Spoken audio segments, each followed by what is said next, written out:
Hi guys, welcome back to the Peak Performance Podcast. I'm really excited for you to see our guest today and hear his stories, his revelations of him overcoming his struggles, what he's been through to get to where he is right now as an online coach, athlete, serial entrepreneur.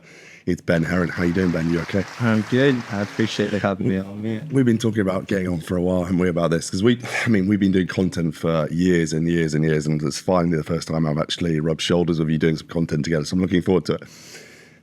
Tell the audience who are listening in right now, who is Ben? Where's he from? What does he do? Give us the background. Right. So I'm Ben, short for Benedict. I'm the owner of the Level Up Coaching Academy. Pretty much we help guys that are between 25 to 35 as what we deem in the golden era, really get into the best shape of their life and also maximize their life. I suppose quick little snapshot of myself. I started all this journey. I was quite insecure, and I find that getting into training, it really helped me build up me. And as a byproduct of doing that, a lot of people seen the changes in me. A lot of people seen this insecure kid start to come out of his shell. And all of a sudden, I had a lot of people coming to me for advice. I had a lot of people seeing what I was doing. And 10 years later, we're here. We've served in 22 different countries. We've helped individuals achieve things that they just never would have thought of. Marathons, photo shoots, all sorts. I'm really an expert for helping guys really level up and making most out of them, their bodies and themselves. And there's the company, it's Level Up. Yeah. And I remember when I first stumbled upon you, and I don't know if you remember this, but back in 2017, when I was coming out the Olympic side of things with Team GB in Nottingham, Yeah.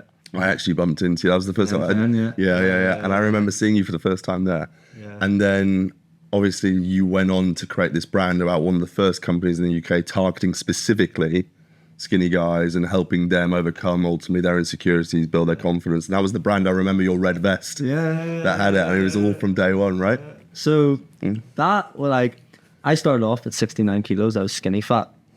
And as I was training, I still kept getting the comment, because I was losing weight, and I still kept getting the comment, you're getting skinny. Yeah. And when I looked up the definition of skinny, it actually means unattractively thin. Yes. And the fact that that's thrown around, that really didn't sit well with me. And as I was on that journey too, a lot of the advice out there, yes, it's just eat more and things like that, but it doesn't really serve that person. So like, I know you've worked with Ashley. I worked with Ashley, and I worked with Callum at he was a muscle mentor with him. And I really was on this sort of pursuit to get the right advice. And as soon as I started getting the right advice from different people and also trying out different things, I almost started to, it's like, more people need to know about this. It's having an impact. So that was, and back then as well, like that was when everyone was just a personal trainer. It was not really building a brand. It just took off. It went really well. And the thing is as well, is like, I know now we're both like learning about business and stuff. It actually happened just quite organically. Yeah. You've been very organic in how you've grown to the heights you've grown to, I've noticed. Just by being consistent in showing up with your message, your marketing. And obviously you speak their language because you were once upon a time them. And you've overcome those struggles? Honestly, yeah. Like, that's one thing that I know we're talking about the health and fitness and stuff, but I've just always kind of been me and attracted other people like me. Don't get me wrong, at the start I was coaching Susie Sally. Coaching athletes and that are like doing crazy things and whatnot. But generally, for the most part, I've just sort of attracted similar guys, similar mindsets, and they've just been a chapter behind me. Yeah. And you obviously mentioned to me, and I know a little bit more about your story, and I'd love you to share that, is that obviously you mentioned right at the start you had a relationship with food, and there was a few other things that were holding you back as such that you had to overcome. What are these situations you had to overcome for you to grow into the man you are today? Yeah, so when I grew up from two parents that were both musicians. One, my dad was traveling all around the world playing music, and my mum, she actually left at around 14 or so. So in that sort of upbringing, I had to really, I could just do what I wanted. And I actually used to eat 24 Jaffa cakes a day, even though I used to play football for like, during the summer. As before all this, I wanted to be a footballer. I actually used to eat 24 Jaffa cakes a day, and never really had much of an impact on me because I was doing 8 hours. Yeah. I'm not advising that by any means. I'm not saying go and run a bad diet. But when I got into this training journey, I actually found it really, really difficult. I found it really difficult to get on top of that because I was doing that for years. So I'd do all the training. At periods, I'd be ridiculously like regimented, but then only a few weeks later to go back to square one. Yeah. And then when you also as well amplify that with bodybuilding and that whole intensity, that just amplified that underlying poor relationship with food. And I got in this cycle whereby like I'd do really well and then I'd not trust myself to follow through. Yeah. And people stay in this cycle so long. It's actually Callum's probably one of, because I worked with Callum after the whole bodybuilding physique stuff. It was actually him that really helped me just like quieten down all the pressure that I was putting on myself with the food side of things.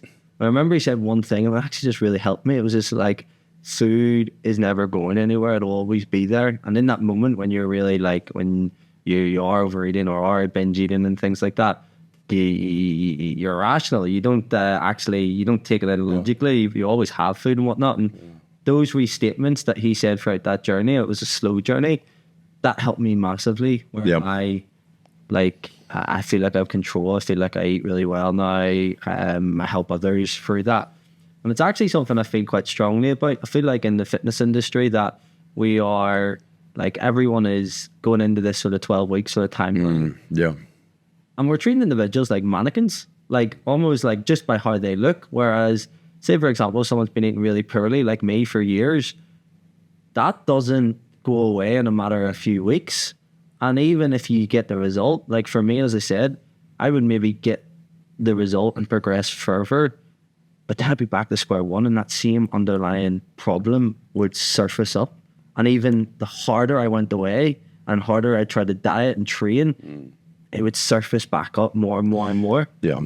So you going through this individual process yourself and realizing that, is that why then you shaped this product, this service, which wasn't a surface level solution? It was going to the root causes of people's issues, building essentially a car for them to enter the race and stay in the race and sustain a lifestyle change in essence. 100%, 100%.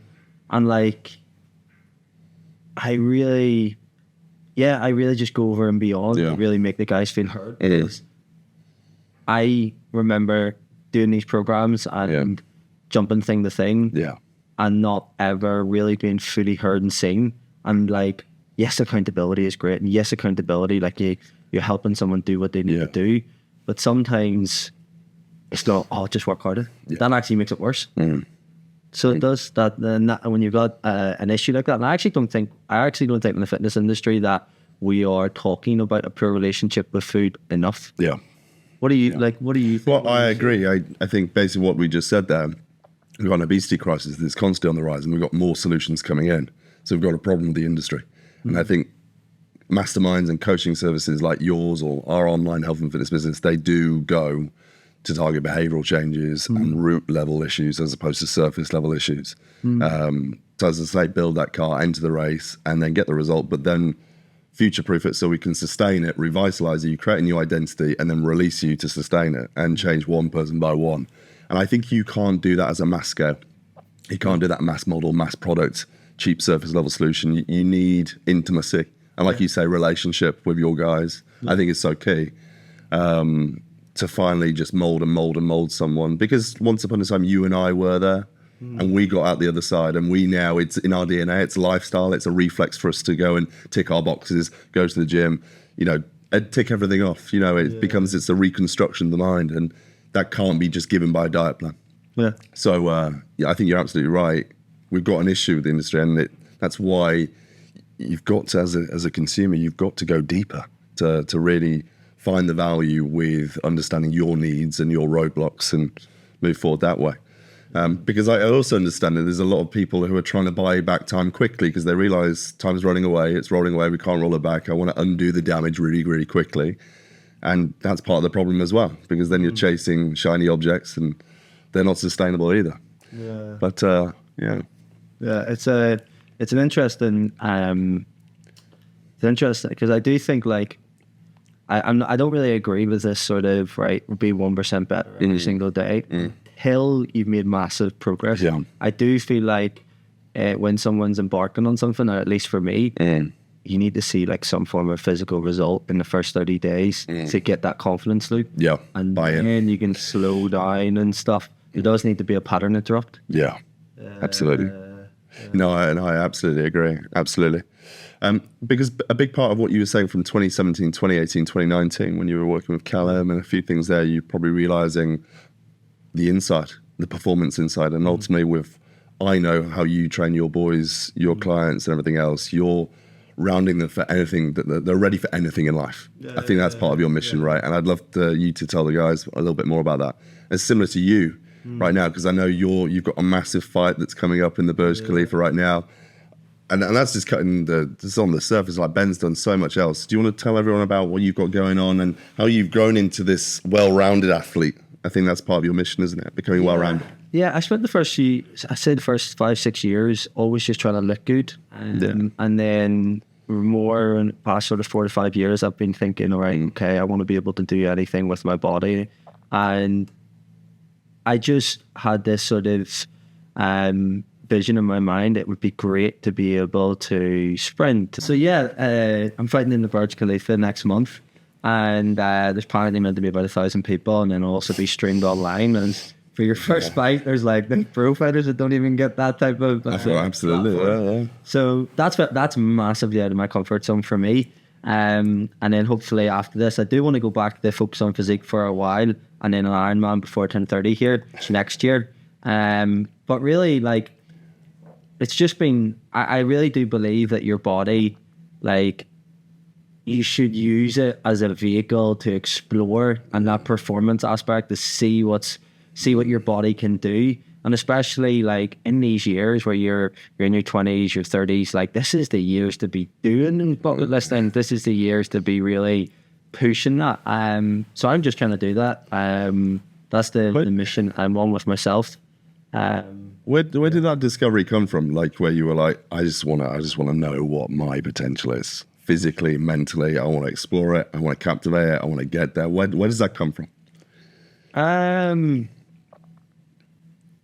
gonna be honest. It's just like wouldn't it be cool to look back at that? One thing at the minute is like I document a lot of my training, and I want to be able to show my children, to show them that anything's possible. I like it. Role model, leader. Yeah, role model. Like I do think on a here and now, yes, my clients, all that, lead from the front, but I generally, like, I'd love to be able to show my future kids that you can literally do anything. I like it.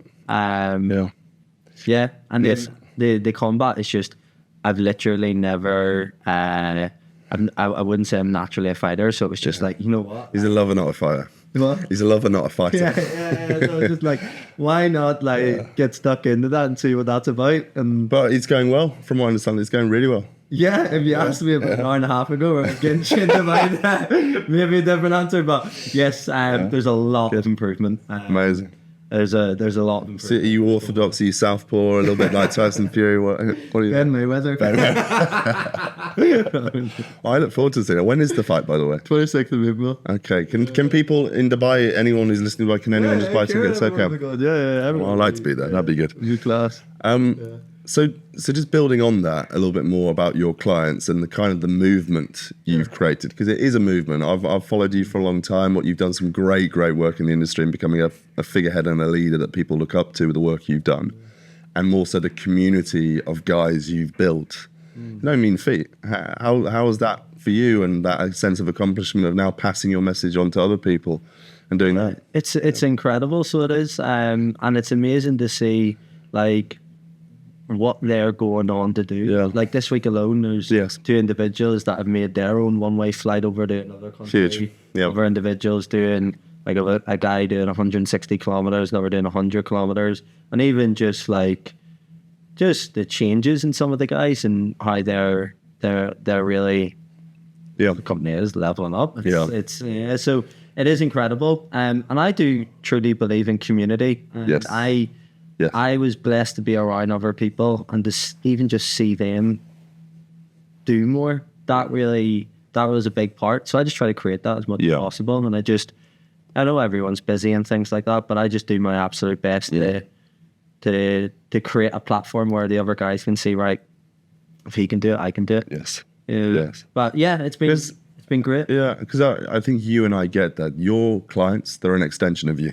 Yeah. Your staff, they're an extension of you. And eventually your children, they're an extension of you and how you show up and lead the way as a leader. Yeah. And that's what we need more of, I think, in like more leaders, more people stepping up and shaping society how we want it moving forward. 1,000,000%. And I also think like we need more men that, yes, 100% pushing each other, but then also too, like, turn around and knowing that it's been okay, that like, right, you're going for a shit spot and you can actually talk to someone there that you can talk to and it gets it. And this is going to empathise and going to give you the arm around the shoulder, but it's also going to say, right, come on, get out of here. Tell you straight as well, Let's get the head above water. Absolutely.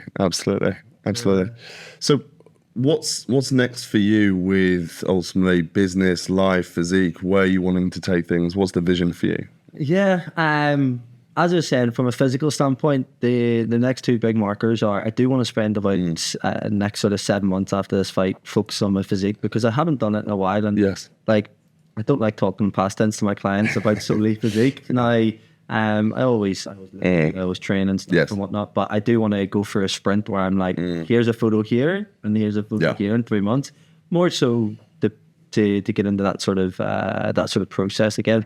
Okay. And then an Ironman. It's such a switch up, isn't it, though? Like for people who are listening in right now, for you to go from that to that, your training just changes. It's on its head. That's the fun bit. But it's something I've always wanted to tick off. It's something I've always been like, you know what? It's brutal. That is crazy. So that's just something, and I kind of set the deadline. I do think with these things, loads of people deadlines. I like it. Yeah.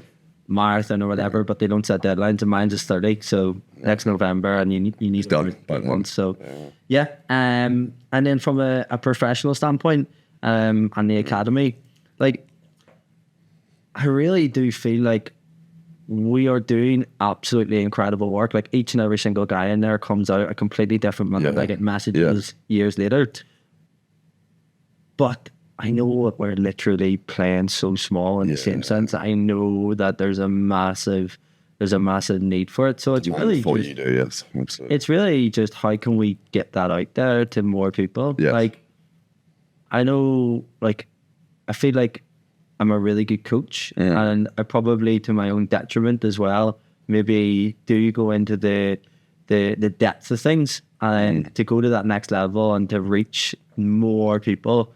Probably just need to focus about how can we systemize this? How can we get that message out? How can we do more podcasts? How can we get what we're doing out there to make us more known?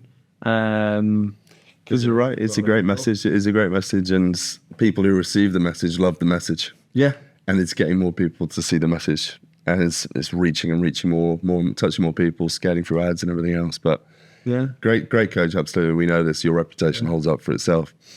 Using it, because I think this is about the podcast, I want these listeners to know more about the value from you. I don't know, top 3 tips or revelations or advice you have for the general public, maybe high-performing men or women who are looking to really turn around their life, elevate their health, reach peak performance. Where do they go? Where can they start? What are the top 3 tips and advice that you have for them? Yeah, so first things first, I do think results start in the mind. And for me, is don't be passive, okay? And what I mean by passive is letting days pass by, weeks pass by, months pass by, where you don't actually move forward. So the thing that I always say to the guys is like, run today's race. It doesn't matter what you've done yesterday. It doesn't matter what's on the agenda or plan for tomorrow. It's like, what can you do now between the time that you have here and the time that you put your head on the pillow? And honestly, like if you do that, and if you like stay so focused on what can I do before I put my head on the pillow, and you almost get a little bit paranoid, like with that level of urgency and that level of focus, you'll get to where you want to be. Like you'll drastically change. And like the approach that you got to think about with that is just like, right, if I want to be in amazing shape, if I want to be an athlete, how would an athlete eat today? How would an athlete train today? How would an athlete manage their time, manage their recovery? Yes. All those things. And if you do that like on a daily level, it'll take care of itself. But you can't be passive, you can't be flaccid, you have to just go for it. And You just got to decide, right, I'm going to flick the switch. And when you do that, that's when things really change. So that's the first thing from a mindset perspective. From a secondary perspective, like one of the things that I found out, I coached a lot of people, and I actually got a bit annoyed. And I got a bit annoyed because I was like, why can't they follow through on this? And the majority of people, what I realized, like, this is probably about a few years in, they just don't have the energy. So I really think for you to reach a new level, it's about managing your energy. And the way I describe this to people is, imagine you've got like £100, dollars, dirhams, wherever you are in the world, but every single day worth of energy. You spend energy on your work, on getting to work, on your training, on all these things. Yeah. And it's we've got the balance wrong, where too many people are spending this energy and leaving themselves spent, and then they can't actually do the things they want.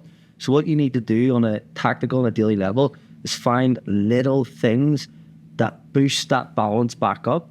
And when you get really good at that, that's when you can actually do a lot more, do the right things or do the hard things. And that can be really hard if you've maybe not been training for a few years or whatnot. But it's actually looking at your energy first. That's where I go. So the first thing that we do is we do an audit. And I always look at the energy first off. And we look at, right, when's your energy green? What's the amber signs that you're starting to flag? And what's the red signs? And if we can get you out of amber and into green, that's where you're flying. So don't be passive. Manage your energy. Manage all the little things that you're spending. Look at how can we boost it on a small level. And this could just be going for a walk. This could be drinking more water. This could be getting 30 minutes more sleep. This could be saying no to a certain project or task or activity. And then the third thing is just, you live in your body every single day for the rest of your life. So just treat it well, eat well, like eat with that in mind. Like too many people are just like, they don't actually realize that they live through their body and they're just throwing in junk. And like, we could go into all the depths and science of like, right, you got this amount of calories, you gotta eat this, but just be sensible. Like just the sheer importance of like, right, you're living in your body and you can't do anything without it. So just remember that on your next meal, remember that on your day-to-day eating. They'd probably be the three big tips that I find myself always repeating to people on a day-to-day basis. I guess when you're saying be sensible as well, is that if you're struggling not to be sensible and you've got those destructive tendencies, that's when you need to invest in yourself. So someone like you who can go to the root causes, patch you up and build that snowball. Yeah. And it's also accepting when you start to build those new habits and that snowball's very small, it's easy for you to break and don't be disheartened by that. But the more you roll it and roll it and roll it, it's going to get bigger. And the bigger it is, it's harder to break. And that's what the lifestyle change creates, right? Yeah. No. So be self-aware. Be aware that if you aren't able to be sensible and it's triggering and you fall into emotional eating habits, like seek help, get help. But then also the first one I really like is not being passive, be bold, be a leader. So yeah, what one tip that I would have and what I would recommend, I mean, like we've spoke about this for a long time and a while, and it's not for everyone, is that you and I have always identified that to be the best at your game, the best in the world at anything, you've got to be obsessive. Yeah. And you've got to go to a level that other people aren't willing to. If we look at business or anything else like that, we've got to be prepared to do things that others aren't to create above the average standard or excellence. So I would always say that, like you said, it's always discovering your why. And what we like to do is we like to create a declaration. A declaration to yourself of what that individual looks like. So then our actions and thoughts, you've got to start thinking and acting like that person before you become that person. And declaring that to yourself is really key.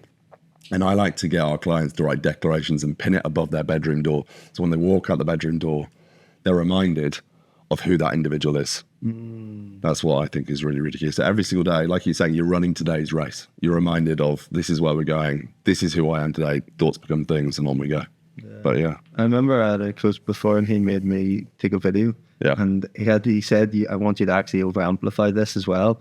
And every single time, like every few months, he would just send back the video and I would have to play it. Right, okay, just when he noticed that things were out of alignment. Amazing, amazing. Guys, we're running out of batteries and this podcast is quickly rolling off. So, this has been the first podcast. We're actually running another podcast with Ben. If you enjoyed this, do comment down below. Let us know. Ben, where can they find you quickly? before batteries go. Be the best one. Ben Heron /Steph. Fantastic. Guys, killer guest. Loved his stories. Hopefully you found value from this. I'm sure we'll get him on the podcast again soon. If you have any questions, any more topics you want us to cover with Ben, let us know, and we'll see you in the next one. Cheers.